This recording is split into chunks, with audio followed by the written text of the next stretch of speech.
Om Saravana Bhavaye Namah. Humble salutations and a warm welcome from the Sadhana team. You're tuned into SABC3's finest Hindu magazine program, Sadhana, The Inward Path. Yes, our communities are radiating with bhakti and powerful vibrations of Kavadi. And on today's lineup, we continue with this potent energy. We joined Murugan scholars and devotees at the Lord Muruga conference in Tongat, and we also meet the phenomenal Pravina Sukraj Eli. But first, we join the Pretoria Bhajane Mandiram for their inaugural Ayyappa Utsev. Lord Ayyappa, the beautiful, fearless and powerful son of Hari and Hara, has won the hearts of millions of devotees around the world. Right here in South Africa is a vibrant community of devotees at the Sri Ayyappa Kshetram in Erasmia. Sadhana joined them for their chariot procession and the carrying of the Irumudi during the Kshetram's inaugural Ayyappa Utsev.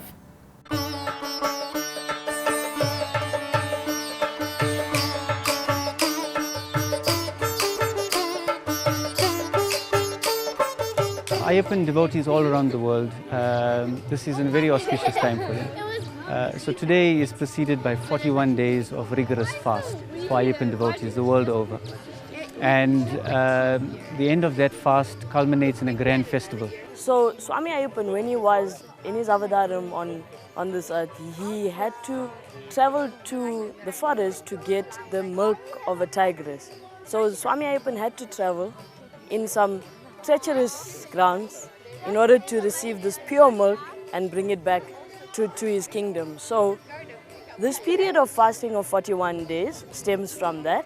One of the reasons is because it is estimated that the time it took for Swami Ayyappan himself to travel from the kingdom of Pandalam into the forest, retrieve the milk and come back was a period of 41 days.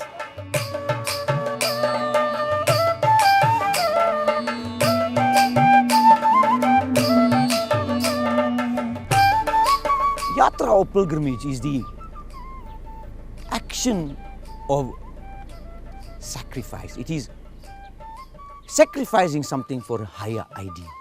The actual yatra, whether it is to Badrinath, Kedarnath, Sabrimala, it's actually the external journey that mimics the internal journey that should take place. The hardships, the preparation just for the yatra itself, you have to do a 41-day penance for it. Similarly, if you wanted to go on this internal journey, you need to prepare the mind. You know, our Shastra says this mind is a fertile ground for all evil things to blossom. Similarly, in the mind itself, there is so many preparations that we need to undertake in order to be able to allow this new spiritual value to take root and to start growing. And that is the purpose of pilgrimages. It is the sacrifice, the single-pointed concentration, and in our form of worship, it is the name of Ayyappa. Swami Saranam Ayyappa. And when we recite that, it basically means, a literal translation means, Oh Ayyappa, at your feet I find my surrender, my refuge.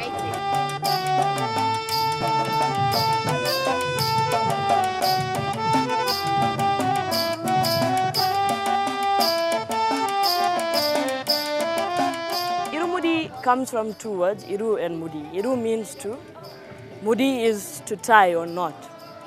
So the Irumudi is a bag which is separated into two parts by a knot tied in the middle. So the back portion, which rests on the back of the neck, is filled with things that a devotee needs on the journey that he undertakes on this pilgrimage. Like we walked from Lodium to Sri Ayyappa Kshetram, people walk from all parts of India to Sabrimala. So they will fill their daily necessities, their puja necessities, camphor, rice, agrabati, some food for them to eat, some coconut that they will use along the way. That symbolizes our materialistic selves. It symbolizes all the things we use in this work. The front portion is a coconut which is filled with ghee. So, you know what is inside a coconut is the purest whiteness. We fill that with ghee, symbolizing our very own Atma, our very own soul. We fill that and they carry it on the front portion of the head. So as we walk towards our destination, we start to use up all of the stuff in the back portion. And when we come here, we have symbolically rid ourselves of all material possessions and attachments. We stand at the bottom of the 18 steps with just our very souls, our pure heart, our devotion, our sincerity at the bottom of these 18 steps. In life, this pilgrimage is not detached from how we live. How often in life, when we have set goals for ourselves, and as we near the end of that line, we want to give up. When you climb a hill, the further you go up the hill, the more difficult this becomes. It is only when you reach the top that the difficulty stops. And just prior to the summit, the last point is the most difficult. You have to summon all your energy, courage to be able to get to the top. But once you're at the top, it is downhill right through. So this pilgrimage, where we have it easy in the beginning and starts to get progressively worse, while it is getting worse, one is getting nearer to the goal.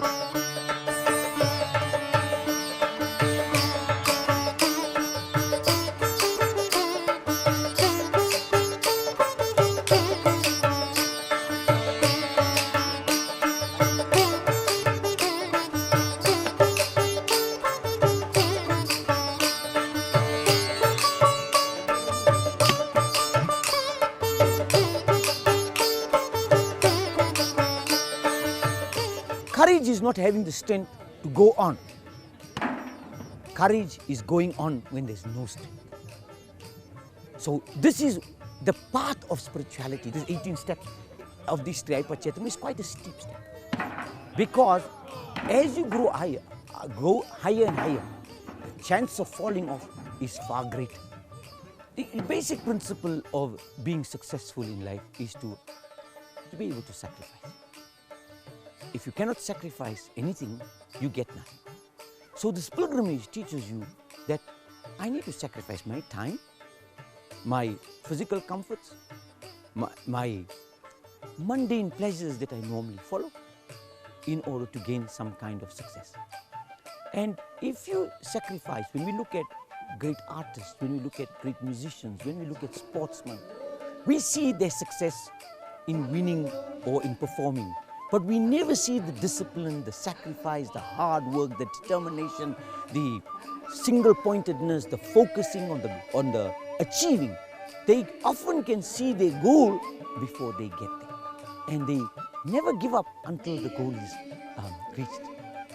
So, if we, through this pilgrimage, through this vratam, we learn that you have to undergo a certain amount of hardship, seemingly hardship, in order to gain the fruits of that.